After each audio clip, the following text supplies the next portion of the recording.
বিক্ষোভ কর্মসূচি করছে? আপনারা জানেন আমাদের পাঁচপাড়া যে সোসাইটির যে ভোট ছিল সেই ভোট প্রশাসনের মাধ্যমে ডিক্লেয়ার হয়, আমরা প্রার্থী দিই এখানে। হঠাৎ 3 দিন ভোট হওয়ার 3 দিন আগে আমরা হোয়াটসঅ্যাপে দেখতে পাই ভোট ক্যান্সেল করেছে। গাজলপিয়ার মাটি যেহেতু বিজেপির মাটি, তাই টিএমসিরা ভয় পেয়েছে, তাই টিএমসিকে সুবিধা করে দিতে গাজলের আইসি এবং বিডিও তারা ভোটটাকে ক্যান্সেল করেছে, জানেন টিএমসিরা সুবিধা পায়।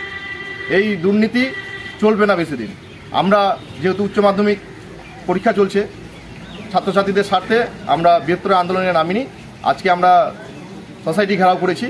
আগামী দিন ভোট যদি ডিক্লেয়ার না হয় এই গাজলপিয়ার মাটি পদবধ করে দেব এবং পুনরায় আমরা প্রশাসনের দাবি করতে চাই তারা যেন পুনরায় ভোট ডিক্লেয়ার করে এবং আমাদেরকে 1 মাস আগে যেন জানায়, তারা যেন 2 দিন আগে না জানায় টিএমসিকে সুবিধা করার জন্য, এটাই আমাদের দাবি।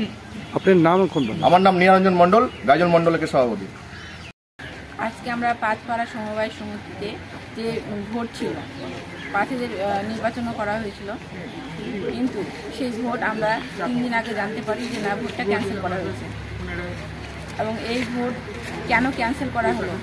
যেহেতু প্রশাসন ভয় পেয়েছে যে এখানকার বিজেপির মাটি, বিজেপি জিতবে, সেই কারণেই কিন্তু প্রশাসন ইচ্ছে করেই এই ভোটটা ক্যান্সেল করেছে। আপনারা কি চাচ্ছেন? আমরা চাচ্ছি এই ভোট যাতে পুনরায় দিন নির্ধারিত করা হয়, সেটাই চাইছি, এবং আমাদের যাতে 1 মাস আগে জানানো হয়। আপনার নাম কোন পদে? আমার নাম হচ্ছে অরিন্দ্র রাজবংশী, গাজলপুর গ্রাম পঞ্চায়েত প্রধান। হ্যাঁ, বসে বলেন। আমাদের এখানে 2রা মার্চ ইলেকশন ছিল বোর্ড অফ ডাইরেক্টরের।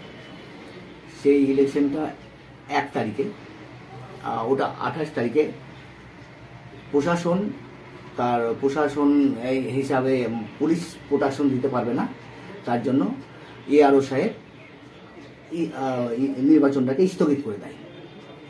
তো এই পরিপ্রেক্ষিতে ভারতীয় জনতা পার্টি আজকে ডেপুটেশন দিল যে এই ইলেকশনটা যাতে তাড়াতাড়ি হয়। আগামী দিনে ইলেকশনটা হওয়ার আগে 15 থেকে 20 দিন আগে যাতে ওরা জানতে পারে, সেই ব্যাপারে ওনারা একটা ডেপুটেশন দিলেন এবং ইলেকশনটা যাতে হয় এবং এই সোসাইটির কৃষকরা যাতে পর্যাপ্ত পরিমাণে পরিষেবা পায়, এটা ওনারা আগামী দিনে চিন্তাধারাকে। আজকে ওনারা কখন থেকে এসে বিক্ষোভ দেখান বা কি করেন, কতক্ষণ চলে?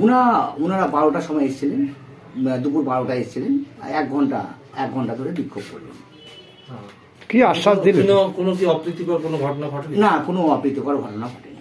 ঠিক আছে, আপনার নাম আর কোন পদে আছে? আমার নাম হচ্ছে মনোরঞ্জন বর্মন, আমি এই পাঁচপাড়া সমবায় কৃষি উন্নয়ন সমিতি লিমিটেডের ম্যানেজার।